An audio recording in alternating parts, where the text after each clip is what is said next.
This video, we're going to take a look at the production of food, right? So from this, earlier than this, we've been looking at the menu and the creation of that. Now we're going to start looking at, okay, when we begin to execute our recipes, how does it work practically throughout the restaurant or the food service facility that we work in? So the transformation of raw or processed foods into an acceptable finished product ready for service is an essential function for any food service system, and this is what we call food production. Recipe formulation, forecasting, scheduling of production, and temperature monitoring are discussed here within food production. Production, especially in high volume operations, is a complex transformation of ingredients to the final product, and an objective approach to production contributes to conservation in the use of inputs and desired product outputs, and of course, the profits that we make at the end of the day. Recipe formulation is then used to develop standard recipes that serve as production controls. The factor and percentage methods are commonly used approaches for recipe formulation, and estimates of production demands can be determined through what we call forecasting, which we'll discuss here momentarily. Consistent and comprehensive collection of data is essential for accurate and reliable forecasting. There are, of course, numerous factors, internal and external, to the food service venue, which influence production and demand. Clear communication between management and the production staff is essential for successful production, and ingredient assembly as a distinct and separate function is a common control in high volume food service operations. We'll also talk a little bit about portion control, which is used to contain cost and ensure nutrient composition of menu items. So here and then we see recipe formulation, forecasting, scheduling production, and temperature monitoring, which all play a very important part in the food production part of food service. Objectives of restaurant cooking, of course, we want to enhance the aesthetic appeal. That's what we're targeting for, is to increase what our food looks like and tastes like, and that it has a broad appeal to our consumer. We want to destroy any harmful organisms, and at the same time, we also want to improve digestibility and maximize nutrient retention. So many objectives that kind of are reliant on each other. As we enhance the aesthetic appeal, for instance, we can also destroy the harmful organisms in the same process. Do want to take a moment to note some of the technology that works very well in creating recipes, and we're going to talk about recipe formulation here in just a moment. But if you are in a large food service venue, you can use one of these services listed: Reciprocity, Profity rather, Parsley, Peachworks, MealSuite, ChefTech, which I believe we were using at UW Stout for quite a while, and Nutritex, which I think is used by Shake Shack, among other organizations as well.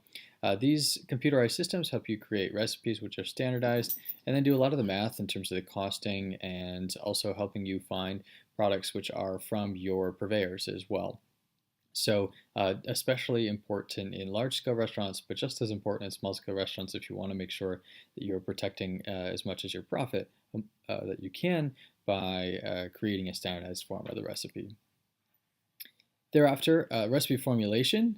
We want to make sure that we're creating a standardized recipe. So you can see Grandma Nona's tomato sauce coming down the line here. We want to be able to create controlled conditions that we're creating consistency, and a recipe is only considered standardized when it has been adapted for use by a specific food service organization.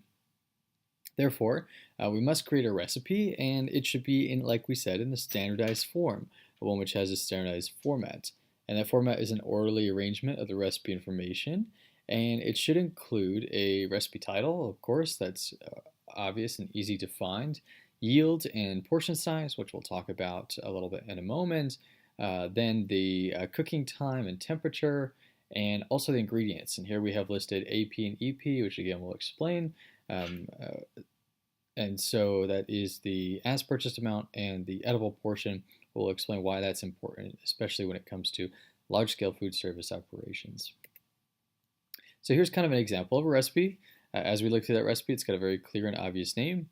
In this case, we're using it for educational activity, but you can also create a name of put a name for who created the recipe, so that anyone can follow up if they had any questions or if the recipe was unclear. And of course, that's part of that review process where you want to make sure you're changing that recipe to adapt to any problems that you see along the way.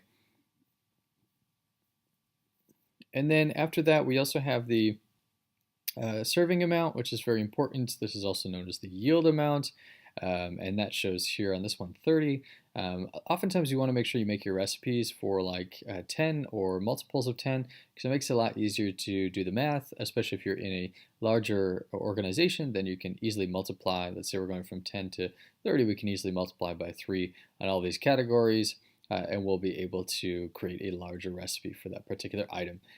It's also important to consider things like your equipment. So like the risotto, because of the process, if you know how to make risotto and it takes a while of steeping and slowly stirring over a cooking surface, you might only be able to do that in small batches, so it might not make sense to do it put it in a large size recipe, or you might want to be thinking through a lot of those recipe steps that might need to be changed, and perhaps we're making some sacrifices in the way risotto is made, maybe putting it in an oven or a convection steamer to help create the same consistency, but also to be able to do it in a large batch. So just some of the few things that you can consider. Of course, we'll talk about many more as we go along here. But core components, we have a name, we have the yield or the serving size. Generally want to say what prep time, and also you can put the temperature here as well, so it's nice and easy up on the top. You know if you need to preheat that oven, you know how much time you need before that recipe is ready to go out the door. So you can also, this is also important when you're considering things like catering operations or one-off events. Are you going to have enough time? Let's say you're traveling out to an off-site facility of a country club or something that you normally don't work at, and you've got to assemble your staff, assemble your equipment that you've brought along, bring it off the truck, give yourself enough time to do that. And then also, do you have time to cook it? Or are you going to have to consider cooking it back at a centralized facility and bringing it in its edible state? So there's some of the things. Of course, we have our ingredients. For our purposes, for our recipes, and what I would request for you to get in a habit of is to use an item code directly from your purveyor, so you know exactly what that item is that you're going to purchase. This cuts down on having to have a whole other form for inventory and purchase ordering, and instead puts it right there so it's very clear for the person who's ordering for that particular recipe or that catering event that you might have. They know exactly which one you want. If you want the shallot, you know exactly what size shallot that is, because the item code leads only to one particular item. So definitely a good practice, not mandatory, but definitely a best practice to consider, and it will be mandatory for our purposes of education here. Then we have our weight. So this is how much of the product we're actually going to use in the recipe. The measure, so if you're measuring things out that are dry, for instance, you can easily use your regular cup measure, and the weight you can reserve, and it's important to use the weight as well for any and all items that you possibly can, because most items that you're going to purchase are coming through in a weight amount rather than a measure amount. And you'll see that more when we get to HT 325 and when you assemble your recipe for the as purchased amount as well.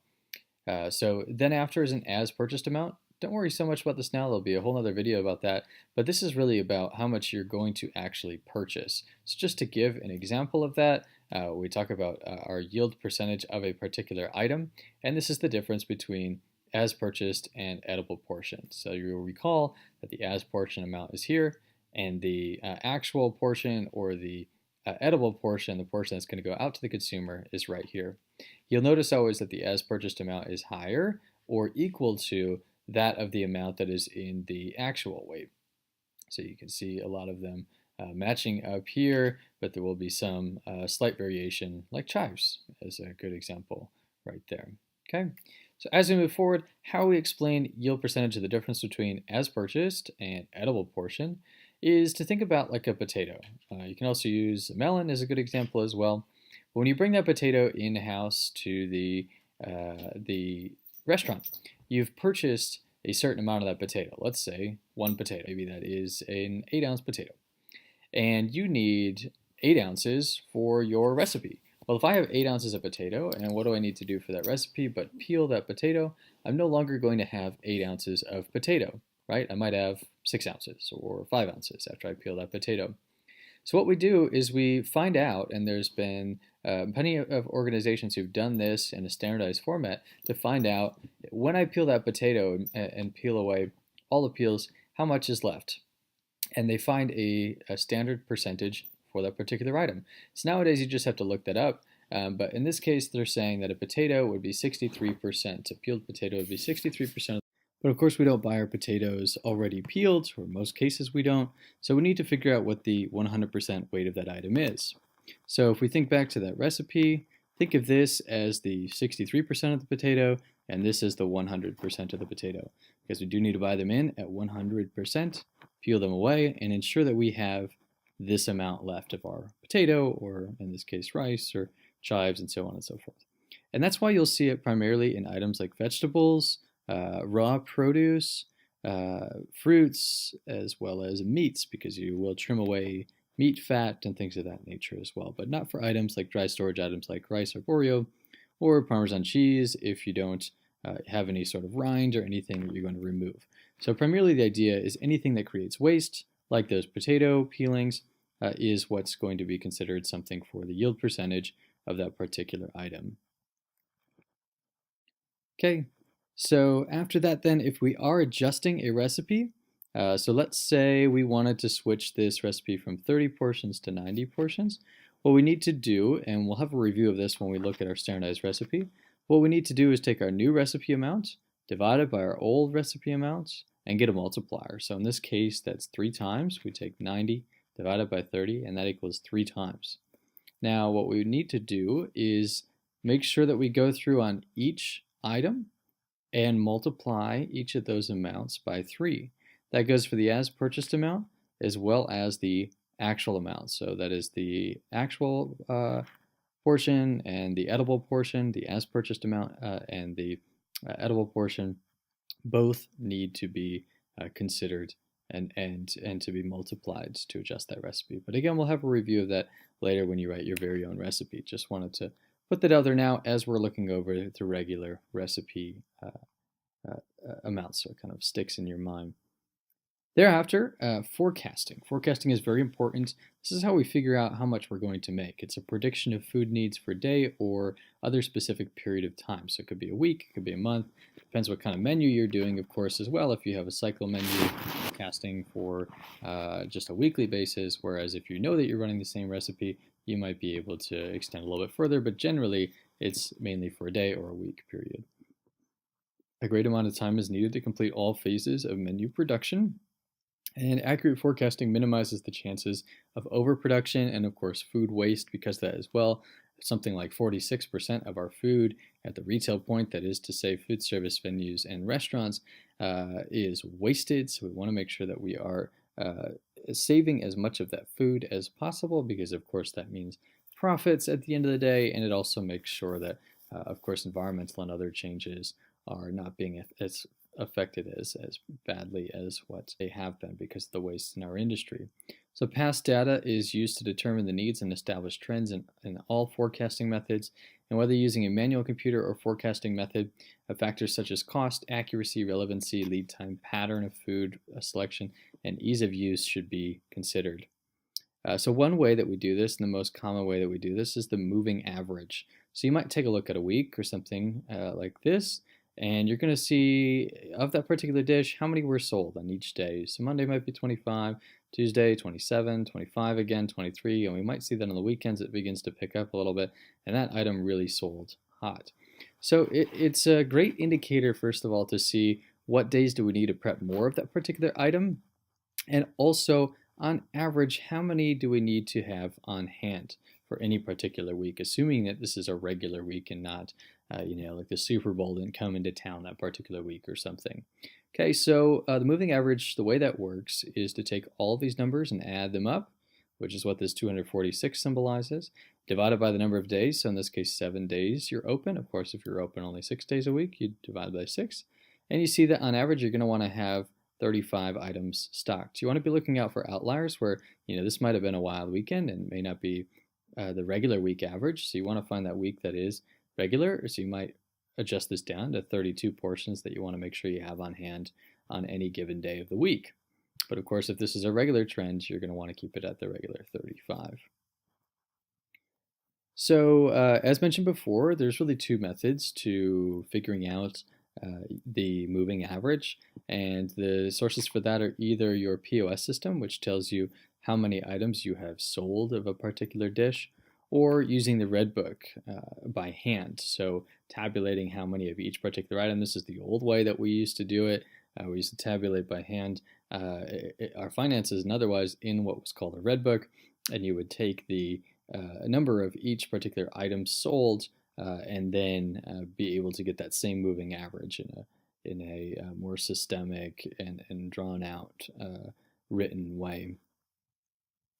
So again, we're going to take a look at the yield percentage just to kind of nail this down. It's a measure of the total amount produced by a recipe and then also by individual ingredient, as we've discussed with our potato here. A general procedure for determining amounts of meats, poultry, fruits, and vegetables, which follows that you start with step one, which is to determine the portion size in ounces that you need for an edible portion. And you multiply that portion size by the estimated number that you're going to serve. So if you have 300, you'll take the weight of this potato and multiply it by 300 if it's one potato per serving, let's say. And then this, of course, is known as the edible portion. And then as you move forward, you're going to determine the amount to order, and that's the as purchased amount, as we discussed, by taking the weight of potato that the peeled potato weighs for your recipe and dividing it by the 63% edible portion to find the full potato amount. One other thing to note is if you have you've gotten your 100% of as purchased amount and weight, you might find that instead of selling by ounces, the Reinhart service might sell it by the number of potatoes. And so in that case, you want to make sure that you've noted what the weight of an average potato is so that you can then find out how many potatoes you need rather than how much weight in potatoes you need. But it's easier to start with weight and then at the last end of it, be able to convert that into purchase units. So you may do that by cases or you might do it by individual potatoes depending on how much you order as well. But again, those are all kind of advanced issues that we'll look at more when we begin to look at standardizing our recipe, and I'm happy to answer any questions you might have there. You might be thinking, where do I find those standard percentages that we talked about earlier for our yield percentage? Well, that's in the F&S buying guide. So if you turn to the F&S buying guide, it will show you all of the yield percentages. You can go in, find a particular recipe item, and be able to see how much the average yield percentage is, just like that 63% that we saw for potato, you can find for any of the other items. But again, you'll look at that more when you write your recipe and be able to standardize that recipe with the exact yield percentages of every item that you have. And it also goes in to take a look at depending on what type and way that you find that item. So if you find something that's canned versus something that is raw or fresh produce, that is just as important. Because in canning, we're also going to lose that weight that is in either the water or the oil that that product is sitting in that particular can. So you want to make sure you account for that, just like the peels of potatoes. Next up, production schedule. So a decision-making and communication process whereby the production staff is informed of how the actual activity of food preparation is to take place over a specified period of time. The purpose of production scheduling is to ensure efficient use of time, equipment, and space by identifying these four things: what menu items to prepare for the day or for the week, when to prepare them, the quantity or amount to, and of course that's going to fluctuate day to day. So if you have a large wedding dinner, you want to make sure you're including more for that particular night.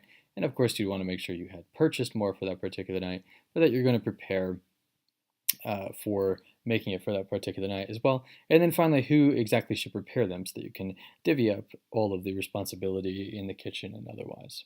So depending on the type of food service system in operation, the sequence of food flow may include some or all of the following: preparation of ingredients, production of menu items, that is including combining ingredients and cooking, holding under appropriate conditions, frozen, refrigerated, hot and hold, and transport and service to customers. So of course it depends if you are a full service or a kind of reheat space. Those steps in your production scheduling are going to be different. So you want to make sure that you have your staff scheduled accordingly as well. So if you are just an operation that's reheating bar food items, just frying things, you may not need a very extensive prep. You may only need to prep to have individualized portions bagged of French fries or what have you to make sure that you're having a consistent amount for each individual. Whereas if you are a fine dining establishment, you may have to create some of your more artistic culinary items beforehand. You may sous vide meats.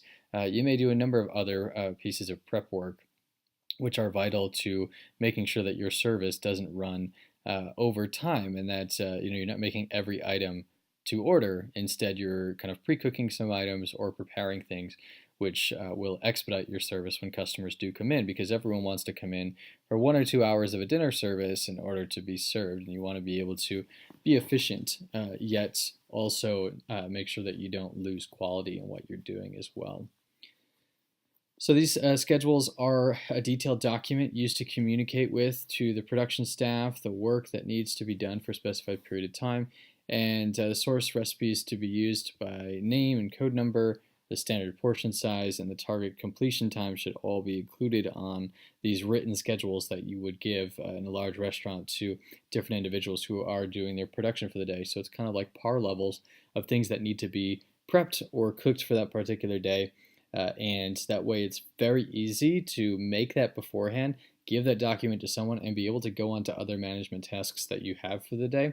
Otherwise, you get bogged down in having to verbally communicate everything and follow up all the time verbally with individuals. It's easier to just give them of course, once they're fully trained, give them a form and be able to let them on their merry way for the day to complete those items that you need them to complete before service, especially with a target completion times noted, so that those items are getting done on time every time. It's also important to have a production meeting, and that's kind of what is shown by the table here. You want to set the table by having a production meeting with your staff, and this includes discussing the menu items and production plans for the day, but also if there are new items, you may want to test those out or try those out and discuss any production steps that are needed for both the preparation steps and then also when you get to the service end. So when you're in the thick of the battle of your dinner service, you don't want to have to train someone at that time. You want to train them beforehand on new menu items, as an example. Production control, then, this requires assembly, personnel, and equipment, and that is the kind of control of personnel and equipment, and also portion control. So assembly includes, essentially assembly of ingredients for food production has been found to be cost effective in many ways. So assembly includes those kind of pre-production things as well to ensure that everything is mise en place, as we would say, all in place and ready for your service. So that means both making sure that things are prepped and that they're in the right spot and space, so it makes your station very efficient in the kitchen. Personnel and equipment. Well, personnel is assigned to the ingredient room, and they must be able to read, write, and perform simple arithmetic for the receiving end, and the safety precautions and sanitation standards should be stressed. Additionally, portion control, standardized portions are important to cost control. We kind of mentioned that with the French fry example before, and creating and maintaining customer satisfaction so that there isn't one person who gets a 15-ounce tenderloin and one person who gets a 3-ounce tenderloin at the same table. And then employees should know the number of servings expected from a certain batch size and be familiar with that size of the portion. These can be written into recipes and production documents so that it's very easy to see. Okay, for the day I have to prep 15 tenderloins. They must be cut to 6 ounces, 8 ounces, 10 ounces, whatever it is. One very important thing in restaurants is what we call the family meal. In the book, they call this product evaluation as well. Same thing. We have our kitchen staff that is able, as well as our service staff, to indulge in a meal or a tasting previous to the service. So this is a picture from Chez Panisse that has done such things, but so have many other fine dining restaurants. And this is part of the initial testing phase of a new recipe and important for quality control. If you take our quantity food production course in person, we do this. We actually have menu testing for 3 weeks to nail down our recipes and make sure that that information has been communicated to all of our staff. Many food service organizations conduct sensory analysis just prior to the meal, and again, that's why we call it the family meal. There's also a whole book about it called Family Table, Family Staff, our favorite staff meals as well. So you can take a look at that. So that's it for the production end of things, food production. We'll look at videos with regard to creating your own recipe. We'll get in the habit of doing that, and then once you're in the food service and production laboratory course, you will actually execute a number of recipes rather than a singular recipe as well. So you'll see how kind of the management task goes from not just mastering that one simple task, but having to balance many things at once.